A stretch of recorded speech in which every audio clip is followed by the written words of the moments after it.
এখন জল দিয়ে চালটাকে 8 ঘন্টার জন্য ভিজিয়ে রেখে দেবে। আর এখানে রাখা আছে গাজর, ক্যাপসিকাম, বিনস, এখানে পনির ছোট্ট ছোট্ট টুকরো করা, এখানে ড্রাই ফ্রুটস, কাজু, কিশমিশ, খেজুর আর বাদাম।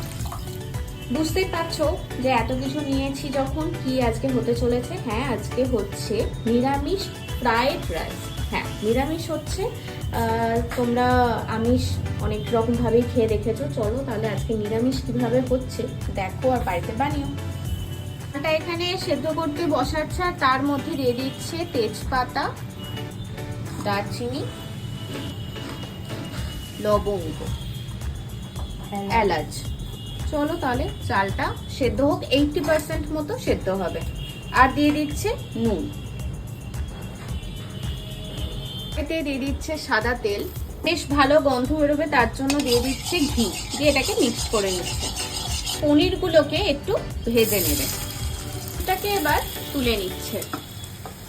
দিয়ে দিচ্ছে গাজর কুচি, গাজরটা একটু সেদ্ধ হয়ে এলে এর ওপর চলে যাচ্ছে বিনস, আর দিয়ে দিচ্ছে ক্যাপসিকাম কুচি। এবার এগুলোকে ভালো করে এবার ভেজে নেবে। দিয়ে দিচ্ছে নুন, যাতে এটা একটু নরম হয়ে যায়। ভাজা হয়ে গেছে, এবার এই ভেজিস গুলোকে তুলে নিচ্ছে, আর এই ড্রাই ফ্রুটস গুলোকে ভেজে নেবে একে একে। আমরা দিয়েছি বাদাম, কাজু, কিশমিশ, খেজুর। তোমরা চাইলে আরো অন্য কিছু ড্রাই ফ্রুটসও দিতে পারো, তোমাদের বাড়িতে এটা থাকবে। এদিকে ভাতটাকে আমরা ফ্যান ঝরিয়ে এখানে রেখে দিয়েছি।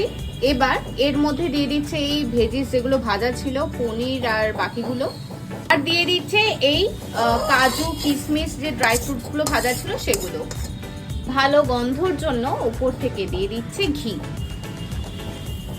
মশলার মধ্যে চলে যাচ্ছে এখানে চিনি, বেশ অনেকটা পরিমাণেই যাবে। আর দিচ্ছে গোলমরিচ গুঁড়ো।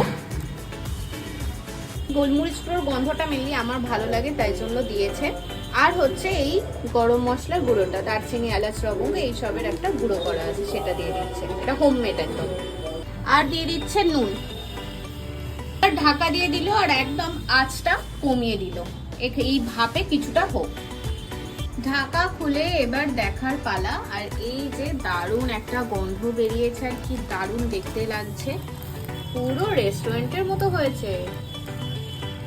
কি দারুণ, একদম নিরামিষ, কিন্তু গন্ধটা এত ভালো বেরিয়েছে যে কি বলবো আর। আজকে আমাদের দুপুরের লাঞ্চ তো জমে যাচ্ছে এরকম রাইস। তোমরাও বাড়িতে এরকম রাইস বানিয়ে দেখতে পারো, যেদিন যেদিন আর কি তোমাদের